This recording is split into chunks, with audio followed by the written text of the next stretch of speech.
کافی ولیکن حشر تک. یہ سید کفایت علی کافی نے اس وقت کہا تھا جب 1858 کے اندر سید کو ساری رات استریوں سے جناب اعلیٰ داغا جاتا ہے.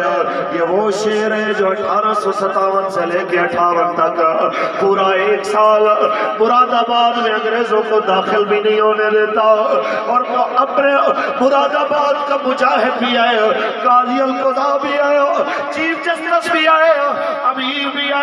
پھر جب آپ گرفتار ہوتے ہیں ساری رات استریوں سے سینہ جلایا جاتا ہے, اور جب سید کو کہتے ہیں ہمارے ساتھ مل جاؤ تو آپ فرماتے ہیں تمہیں پتہ ہونا چاہیے ہم حسینی ہیں اور حسینی کبھی غدار نہیں ہوا کرتے.